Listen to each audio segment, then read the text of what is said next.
काठमांडू के मेयर बालेंद्र शाह ने अखंड भारत के जवाब में अपने ऑफिस में नया ग्रेटर नेपाल का नक्शा लगाया है। इसमें यूपी और बिहार के कई इलाकों को नेपाल का हिस्सा दिखाया गया है। वहीं नेपाल की सरकार ने अब तक इस मामले में कोई प्रतिक्रिया नहीं दी है, लेकिन विपक्षी दल इस पूरे मामले को बेवजह गरमाए हुए हैं। केपी ओली और उनकी पार्टी समेत कई विपक्षी दलों ने प्रचंड सरकार से मांग की है कि वो अखंड भारत के भित्ति चित्र के मुद्दे को भारत के साथ उठाए। इस बीच भारतीय विदेश मंत्री एस जयशंकर ने एक बार फिर साफ कह दिया कि ये नक्शा सम्राट अशोक के साम्राज्य को दिखाता है। मेची महाकालीमा सीमित भएको अहिलेको नेपाल आजभन्दा 200 वर्ष अघि पश्चिममा किल्ला काँगडा, पूर्वमा टिस्टासम्म फैलिएको विशाल नेपाल थियो। पुर्खाले आर्जेको हाम्रो विशाल नेपालको दुर्भाग्य तब सुरु भयो जब ब्रिटिस इस्ट इन्डियासँग मार्च 4, 1816 मा सुगौली सन्धि भयो र नेपालले 2/3 भन्दा बढी भूभाग गुमाउन पुग्यो। त्यसैले तत्कालीन ब्रिटिसहरूसँग गरिएको सन्धि खारेज गरेर अहिले नेपालले भारतमा गाभिएको आफ्नो भूभाग फिर्ता गर्न किन पहल नगर्ने? आज सबै नेपाली बीच यही प्रश्न उब्जिएको छ। भारतले आफ्नो नयाँ संसदमा नेपाली भूभाग समेटिएको नक्सा प्रकाशन गरेसँगै नेपाल लगायत अन्य देशमा यसको चौतर्फी विरोध भएको छ। त्यसको प्रतिरोध गर्दै नेपालले पनि ग्रेटर नेपाल खोजी गर्न थालेको छ। ग्रेटर नेपालको चर्चाले भारतमा खैला बैला छाएको छ। काठमाडौँ महानगर प्रमुख बालेन्द्र शाहले आफ्नो कार्यालयमा राखेको ग्रेटर नेपालको नक्साले त भारतीयहरूको होस हवास उडेको छ। एक समय में नेपाल का साम्राज्य पूर्व में तिस्ता से लेकर पश्चिम में सतलुज नदी तक फैला हुआ था। हालांकि ब्रिटेन के साथ युद्ध के बाद नेपाल को ये बड़ा इलाका गंवाना पड़ा था। इस युद्ध के बाद मेची से लेकर तिस्ता और महाकाली से लेकर सतलुज तक का इलाका हमेशा के लिए भारत का अंग हो गया था। इस नए नक्शे में यूपी का गोरखपुर और उससे लगा इलाका और बिहार के कई इलाके नेपाल का हिस्सा दिखाए गए हैं। मीडिया रिपोर्ट्स के मुताबिक नेपाली मेयर के कार्यालय में लगे ग्रेटर नेपाल के नक्शे में पूर्व में तिस्ता और पश्चिम में कांगड़ा तक का भारतीय इलाका दिखाया गया है। इतना ही नहीं, नेपाल में अब ये मांग उठ रही है कि इन इलाकों को नेपाल को वापस किया जाए।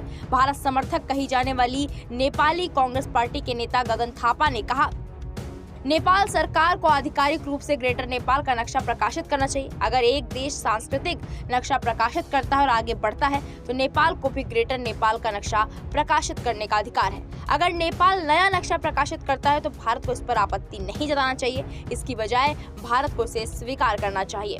दोस्तों, नेपाल की राजधानी है काठमांडू और काठमांडू के मेयर हैं बालेंद्र शाह, जो इस वक्त बेंगलुरु में हैं और अपनी पत्नी का इलाज करा रहे हैं। वो है भारत की संसद में लगा अखंड भारत का मैप, जिसको लेकर के नेपाल, पाकिस्तान, भूटान में बवाल कट रहा है, तो बांग्लादेश ने बाकायदा भारत से स्पष्टीकरण ही मांग लिया। अब नेपाल में अगर हम बात करें तो नेपाल में अब भी जो है वो कई लोग ऐसा मानते हैं कि ग्रेटर नेपाल का जो हिस्सा है उसे वापस भारत से ले लेना चाहिए। और जो हमारे मित्र देश जो हैं वो समझेंगे। अगर कहीं कुछ उनको क्लैरिफिकेशन चाहिए तो मुझे लगता है उसमें कोई बड़ी बात नहीं है, और जो मुझे जो बताया गया है वो समझ चुके। अब पाकिस्तान का तो आप छोड़ ही दीजिए, क्योंकि वहाँ ना समझने की आशा है ना हमारे यहाँ। अब मैं क्या कहूँ आपको, पर जो पीओके का विषय वो अलग विषय, क्योंकि पीओके में जो है हमारा स्टैंड बहुत क्लियर है, और हम ये खाली सरकार का स्टैंड नहीं है, पूरे देश का स्टैंड है, पार्लियामेंट का स्टैंड। त्यसैगरी भारतले आफ्नो भूमि समेटेको नक्सा जारी गरेपछि पाकिस्तानले विरोध गरेको छ। बंगलादेशले त स्पष्टीकरण नै मागेको थियो। तर भारतले आफ्नो बचाउ गर्दै प्राचीन राजा अशोकको बेलाको ऐतिहासिक नक्सा भएको र यसलाई राजनीतिक रङ नदिन आह्वान गरेको छ। तर के भारत सही छ त यो मामिलामा? यसको उत्तर हो, भारत सधैँ नेपालप्रति पूर्वाग्रह छ र अतिक्रमणको दृष्टिकोण राख्दछ। इतिहासमा कहिले पनि लुम्बिनी भारतको भूभागमा छैन।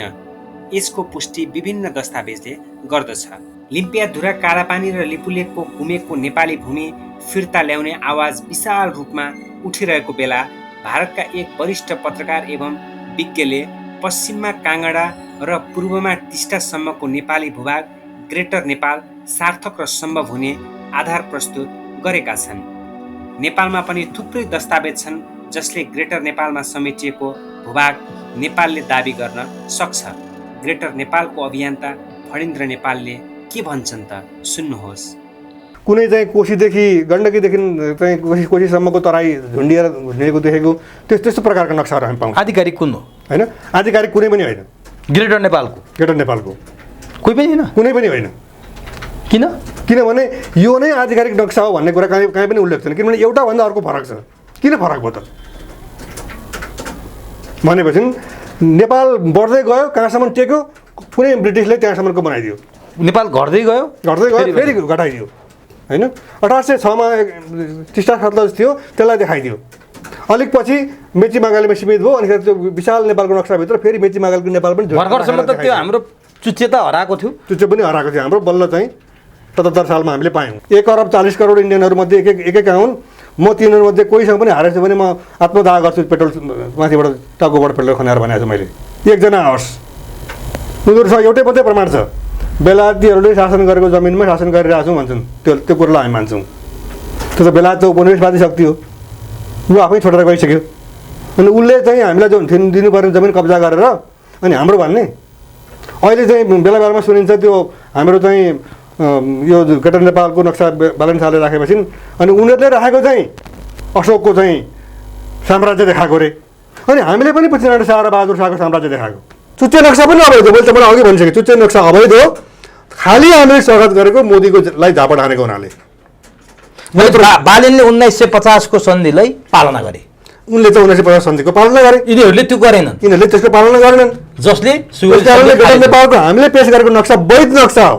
बालेन वैध हुन्, ओली प्रचण्ड चाहिँ अवैध। उनीहरू अवैध हुन् भने उनले विध्वंसक किन भन्ने त? किन विध्वंसक भनेको भने भोलि बालेन शाहले पार्टी खोल्यो भने तपाईँले अघि प्रश्न गर्नुभयो, तपाईँ जान्छ, म जान सक्छु नि।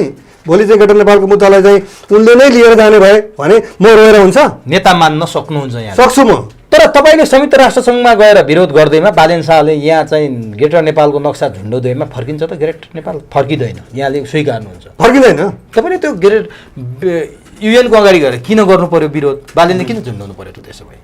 होइन, त्यतापट्टि हामी गयौँ भनेदेखि त हेर्नु, अब उही एकजना ब्राह्मणले चाहिँ साग खायो भने पनि किरा हुन्छ, काउलीमा पनि किरा हुन्छ, अनि फलानु थोकमा पनि किरा हुन्छ, फलानुमा पनि किरा हुन्छ, अन्तिममा निमको पत्ता बाँकी भयो अरे। निमको पत्ताको तरकारी त खानु सकिँदैन भने जस्तै होइन। उही अब हामीलाई पढाउने एकजना गुरु हुनुहुन्थ्यो दयाराम श्रेष्ठ सम्भव। अनि उहाँले चाहिँ सबैभन्दा कम अक्षरमा चाहिँ साइनबोर्ड लेख्नको निम्ति एउटा व्यापारी साइनबोर्ड लेखाउने ठाउँमा गयो अरे। अनि ऊ चाहिँ माछाको पसल राख्न खोजेको रहेछ। अनि साइनबोर्ड लेखाएछ, अनि यहाँ ताजा माछा पाइन्छ होइन। अनि अब यहाँ ताजा माछा पाइन्छ भनेपछि यहाँ ताजा माछा पाइन्छ जम्मा 4वटा शब्द। अनि जुन ठाउँमा साइनबोर्ड राख्छु त्यो त यहाँ नै हो नि, किन यहाँ राख्नु? अलिकति पैसा घट्छ। अनि ताजा माछा पाइन्छ भन्यो। अनि त्यसपछि 3टा शब्द बाँकी रह्यो। अब ताजा माछा पाइन्छ, माछा त बासी बेच्ने हो त, ताजा त हुन्छ नि भनेपछि ताजा पनि काट्यो, माछा पाइन्छ भनेर बाँकी रह्यो। अनि मैले माछा पसल राखेपछि नि त्यो माछा त पाइन्छ नि, के पाइन्छ अरू भनेर फेरि माछा पाइन्छ भने हटाएर साइनबोर्डै राख्ने अरे भने जस्तै। अब बालेन शाहले त्यहाँ नक्सा राखेर के भयो? फर्डिनल नेपाल संयुक्त राष्ट्रमा गएर के भयो? त्यही फर्डिनल नेपाल चीनमा गएर बोल्दैमा पनि के भयो? अनि के अरे एयरपोर्टमा गएर इन्डियनहरूलाई कालो झन्डा देखाउँदैमा के भयो भन्दै जाने भयो भने त हामी चुप्पो लाएर बसेन नि, किन कुरा गर्ने? सुतेर सिरानी होइन। म तपाईँलाई अर्को कुरा के भन्न चाहन्छु भने यदि ग्रेटर नेपाल राष्ट्रपति मोर्चाले घनीभूत रूपमा ग्रेटर नेपालको मुद्दा नउठाएको भए सायदै बालेन शाहले अखण्ड भारतको जवाफ चाहिँ ग्रेटर नेपाल हो भन्ने कुरा आउँथ्यो होला। किनभने मलाई बुढा पुराना मान्छेले भनेका छन् कि यो त बिर्सिसकियो ग्रेटर नेपाल त, सुगोर सन्धिमा के छ लेखेकै छैन, के लेखेको छ थाहै छैन, तपाईँले सम्झाउनु भन्छन् उनीहरू। त्यो चाहिँ अलिकति मैले खालि आफ्नो पहिला प्रशंसा नभनौँ तर पनि यो यथार्थ पनि हो कि कति मान्छेलाई सुगोर सन्धिको बारेमा थाहै छैन।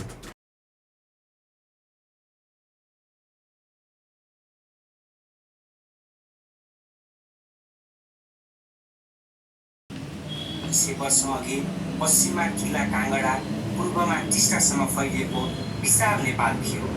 पुर्खाले आर्जेको हाम्रो विशाल नेपालको दुर्भाग्य तब सुरु भयो जब ब्रिटिस इस्ट इन्डियासँग मार्च 4, 1816 सुगौली सन्धि भयो र नेपालले 2/3 भन्दा बढी भूभाग गुमाउन पुग्यो।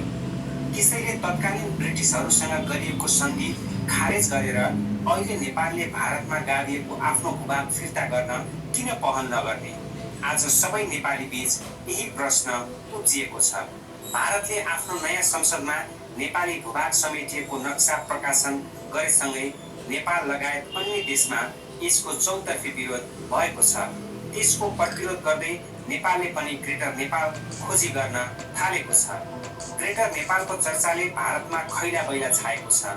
काठमाडौँ महानगर प्रमुख बालेन्द्र शाहले आफ्नो कार्यालयमा राखेको ग्रेटर नेपालको नक्साले त भारतीयहरूको होस हवास उडेको छ। एक समय में नेपाल का साम्राज्य पूर्व में तिस्ता से लेकर पश्चिम में सतलुज नदी तक फैला हुआ था। हालांकि ब्रिटेन के साथ युद्ध के बाद नेपाल को ये बड़ा इलाका गंवाना पड़ा था। इस युद्ध के बाद मेची से लेकर तिस्ता और महाकाली से लेकर सतलुज तक का इलाका हमेशा के लिए भारत का अंग हो गया था। इस नए नक्शे में यूपी का गोरखपुर और उससे लगा इलाका और बिहार के कई इलाके नेपाल का हिस्सा दिखाए गए हैं। मीडिया रिपोर्ट्स के मुताबिक नेपाली मेयर के कार्यालय में लगे ग्रेटर नेपाल के नक्शे में पूर्व में तिस्ता और पश्चिम में कांगड़ा तक का भारतीय इलाका दिखाया गया है। इतना ही नहीं, नेपाल में अब ये मांग उठ रही है कि इन इलाकों को नेपाल को वापस किया जाए। भारत समर्थक कही जाने वाली नेपाली कांग्रेस पार्टी के नेता गगन थापा ने कहा, नेपाल सरकार को आधिकारिक रूप से ग्रेटर नेपाल का नक्शा प्रकाशित करना चाहिए। अगर एक देश सांस्कृतिक नक्शा प्रकाशित करता है और आगे बढ़ता है तो नेपाल को भी ग्रेटर नेपाल का नक्शा प्रकाशित करने का अधिकार है। अगर नेपाल नया नक्शा प्रकाशित करता है तो भारत को इस पर आपत्ति नहीं जताना चाहिए, इसकी बजाय भारत को इसे स्वीकार करना चाहिए। दोस्तों, नेपाल की राजधानी है काठमांडू और काठमांडू के मेयर हैं बालेन्द्र शाह, जो इस वक्त बेंगलुरु में हैं और अपनी पत्नी का इलाज करा रहे हैं। वो है भारत की संसद में लगा अखंड भारत का मैप, जिसको लेकर के नेपाल, पाकिस्तान, भूटान में बवाल कट रहा है। तो बांग्लादेश ने बाकायदा भारत से स्पष्टीकरण ही मांगे। ग्रेटर नेपाल प्राप्तिका लागि हुँदैछ यस्तो संघर्ष। अब नेपाल में अगर हम बात करें तो नेपाल में अब भी जो है वो कई लोग ऐसा मानते हैं कि ग्रेटर नेपाल का जो हिस्सा है उसे वापस भारत से ले लेना चाहिए। और जो हमारे मित्र देश जो हैं वो समझेंगे। अगर कहीं कुछ उनको क्लैरिफिकेशन चाहिए तो मुझे लगता है उसमें कोई बड़ी बात नहीं है। और जो मुझे जो बताया गया वो समझ चुके। अब पाकिस्तान का तो आप छोड़ ही दीजिए, क्योंकि वहाँ ना समझने की आशा है ना हमारे यहाँ। अब मैं क्या कहूँ आपको, पर जो पीओके का विषय वो अलग विषय, क्योंकि पीओके में जो है हमारा स्टैंड बहुत क्लियर है। और हम ये खाली सरकार का स्टैंड नहीं है, पूरे देश का स्टैंड है, पार्लियामेंट का स्टैंड। त्यसै गरी भारतले आफ्नो भूमि समेटेको नक्सा जारी गरेपछि पाकिस्तानले विरोध गरेको छ। बङ्गलादेशले त स्पष्टीकरण नै मागेको थियो। तर भारतले आफ्नो बचाउ गर्दै प्राचीन राजा अशोकको बेलाको ऐतिहासिक नक्सा भएको र त्यसलाई राजनीतिक रङ नदिन आह्वान गरेको छ। तर के भारत सही छ त यो मामिलामा? यसको उत्तर हो, भारत सधैँ नेपालप्रति पूर्वाग्रह छ र अतिक्रमणको दृष्टिकोण राख्दछ। इतिहासमा कहिले पनि लुम्बिनी भारतको भूभागमा छैन। यसको पुष्टि विभिन्न दस्तावेजले गर्दछ। लिपियाधुरा, कालापानी र लिपुलेखको घुमेको नेपाली भूमि फिर्ता ल्याउने आवाज विशाल रूपमा उठिरहेको बेला भारतका एक वरिष्ठ पत्रकार एवं विज्ञले पश्चिममा काँगडा र पूर्वमा टिस्टासम्मको नेपाली भूभाग ग्रेटर नेपाल सार्थक र सम्भव हुने आधार प्रस्तुत गरेका छन्। नेपालमा पनि थुप्रै दस्तावेज छन् जसले ग्रेटर नेपालमा समेटिएको भूभाग नेपालले दाबी गर्न सक्छ। ग्रेटर नेपालको अभियन्ता फणेन्द्र नेपालले के भन्छन् त सुन्नुहोस्। कुनै चाहिँ कोठीदेखि गण्डकीदेखि चाहिँ कोठीसम्मको तराई झुन्डिएर लिएको देखेको त्यस्तो प्रकारको नक्साहरू हामी पाउँछौँ। आधिकारिक कुन हो होइन, आधिकारिक कुनै पनि होइन। ग्रेटर नेपाल ग्रेटर नेपालको कुनै पनि होइन। कुनै पनि होइन। किन?